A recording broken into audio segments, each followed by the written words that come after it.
আপনি ফ্রি আমাকে ফোন দেন। আজকে যদি আপনার সাথে কথা না বলি অনুভূতিটা এমন হচ্ছে ভালো লাগবে না, বুঝছেন? এই ব্যাপার। আসসালামু আলাইকুম রহমতুল্লাহ। প্রিয় দর্শক সবাই কেমন আছেন? আশা করি অনেক অনেক ভালো আছেন।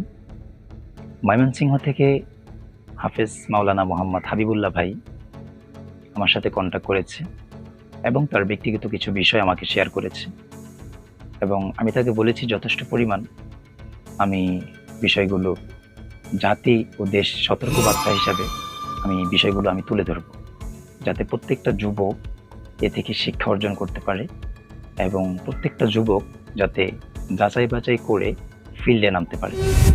তো চলুন কথা না বাড়িয়ে আমরা সরাসরি সেই পর্বে চলে যাই। হাবিবুল্লাহ ভাই তিনি আমাকে বলেছেন যে তিনি প্রেম করে বিয়ে করেননি, কারণ তার ব্যক্তিগত বিষয়গুলো আমাকে সরাসরি শেয়ার করেছেন। তিনি ভয় পেতেন যে প্রেম করে বিয়ে করলে যদি ঠকে যায়, সেজন্য সে প্রেম করে বিয়ে করেননি। সে ফ্যামিলিগতভাবে সে বিয়ে করেছেন, কিন্তু বিয়ের পরও সে ঠকে গেলেন। প্রশ্ন, সে কিভাবে ঠকে গেলেন? সে তার পুরো বিষয়টা আমাকে ক্লিয়ার করে বলেছেন। সে দেখেছেন যে উপর দিয়ে মেয়ে আসলে দেখতে ভালো দেখা যায়, সুন্দর দেখা যায়। আসলে সুন্দরের মধ্যে যে এত পোকা থাকে সেটা সেও কখনো কল্পনা করতে পারেনি। হাবিবুল্লাহ ভাই আরো জানিয়েছেন, আমি বিয়ে করার পর সে আমার সাথে তেমন একটা আন্ডারস্ট্যান্ডিং ছিল না, কিংবা সে আমার সাথে কম মিশত, কম কথা বলত। তো আমি প্রায় সময় জিজ্ঞাসা করতাম, কিন্তু সে তার উত্তর দিত না, সে এড়িয়ে যেত।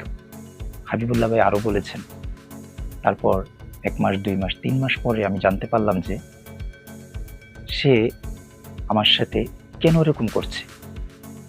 সে তার বাপের বাড়িতে গেলে আসতে চাইতো না। স্বামীর প্রতি যে একটা কদর, মূল্যায়ন, সম্মান, শ্রদ্ধাবোধ, ভালোবাসা, এটা তার ভিতরে ছিল না। তো হাবিবুল্লাহ ভাই যখন এটা তদন্ত করলো, তখন সে বুঝতে পারলো যে আসলে কেন মেয়েটা এরকম করছে। সে জানতে পারলো যে তার সাথে তার যেদিন আগ্রহ হয়েছিল, সে নারী, অর্থাৎ সেই মেয়েটা হাবিবুল্লাহ ভাইয়ের সাথে বাসর না করে, অর্থাৎ হাজবেন্ডের সাথে বাসর না করে সে তার খালাতো ভাইয়ের সাথে বাসর করেছে। এটা কত বড় জঘন্য একটা কাজ, এটা কত বড় একটি মারাত্মক কাজ। আপনি কি বুঝেন যে একজনের সাথে বিয়ে করে আরেকজনের সাথে বাসর রাত করে, আরেকজনের সাথে রাত কাটায়? এ কি মানুষ নাকি অন্য কিছু? এটা আমার ভাষা নেই মুখ দিয়ে বলার মতো। তো এরকম শুধু একজন মেয়ে না, এরকম বাংলাদেশে এখন হাজার হাজার এরকম মেয়ে আছে যারা ব্যবসার জন্য তাদের মা বাবা তাদেরকে দিয়ে ব্যবসা করায়, ব্যবসার জন্য তাদেরকে বিয়ে দেওয়া হয়, তাদেরকে সংসার করার জন্য বিয়ে দেওয়া হয় না। আমার কথা যদি মিথ্যা হয়ে থাকে তাহলে অবশ্যই কমেন্ট বক্স আপনারা কমেন্ট করে জানাবেন, আমি আপনাদেরকে সত্যতার প্রমাণ দিব।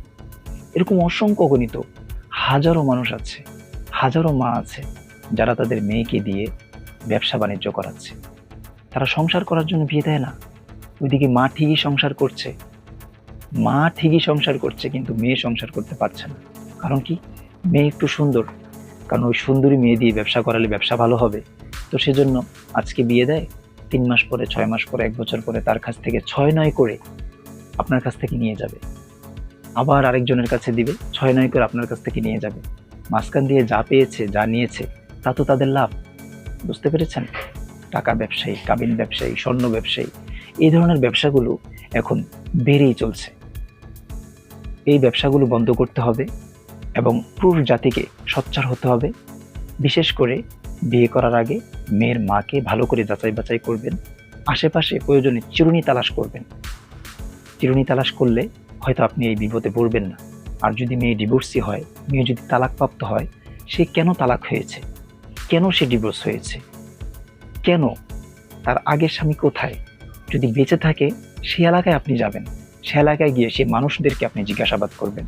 প্রয়োজনে সে আগের স্বামীকে আপনি জিজ্ঞাসাবাদ করবেন এবং তার সাথে চলবেন সে কিরকম মাইন্ডের মানুষ, সে কি আসলে ভালো মানুষ নাকি খারাপ মানুষ। যদি হয় তাহলে তো আপনি নিজেই বুঝতে পারবেন সে কেন সংসার ছেড়েছে। আর এইসব সুন্দরী মেয়েদের মধ্যে বেশিরভাগ ক্ষেত্রে সমস্যা থাকে। সবাই যে খারাপ তা নয়, কিছু কিছু ভালো আছে, তবে 98% মেয়েদের মধ্যে এই সমস্যাগুলো থাকে। তো তো সেজন্য বর্তমান সমাজ বর্তমানে খুবই ভয়াবহ পরিণতি। তো সেজন্য আপনারা, বিয়ে মানুষের জীবনে একবারই হয়, ঠিক আছে? তো একটা মেয়ে মানুষের বিয়ে একবারই হয়, কারণ মেয়ে মানুষের সতীত্ব যদি নষ্ট হয়ে যায় তার আর কোনো দাম থাকে না ভাই। তো সেজন্য সতীত্বহীন, সতীত্ব ছাড়া একটি মেয়ে যদি আপনি বিয়ে করেন, অবশ্যই তার তদন্ত করবেন, অবশ্যই ভালোভাবে তার খোঁজখবর নেবেন। খোঁজখবর ছাড়া হুটহাট করে বিয়ে করে ফেলবেন না, তাহলে 5 দিন পর, 5 মাস পর অথবা 1 বছর পর আপনি বিপদে পড়বেন। আর যখন বিপদে পড়বেন তখন এইচ.এম.কে ইব্রাহিম এই চ্যানেলে কমেন্ট করে যাবেন, ভাই আপনার কথা সত্য ছিল, আসলে আমি বিশ্বাস করে আমি ভুল করেছি, আমি যাচাই বাছাই না করে আমি ভুল করেছি। এটা 100% আপনি আমার কমেন্ট বক্সে এসে আমাকেই আপনি বলবেন।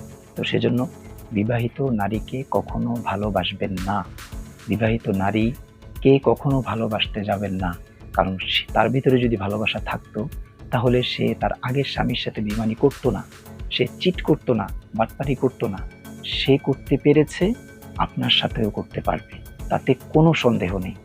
সেজন্য এমন ভিডিও পেতে আমাদের কমেন্ট বক্সে বেশি বেশি করে কমেন্ট করবেন, আর এই ভিডিওটি বেশি বেশি করে জাতির সতর্ক বার্তা হিসাবে শেয়ার করে দিবেন, যাতে প্রত্যেকটা পুরুষ পার্সন, প্রত্যেকটা যুবক পার্সন যাতে এই ফাঁদ থেকে তারা বাঁচতে পারে। ধন্যবাদ, সকলে ভালো থাকবেন। আসসালামু আলাইকুম।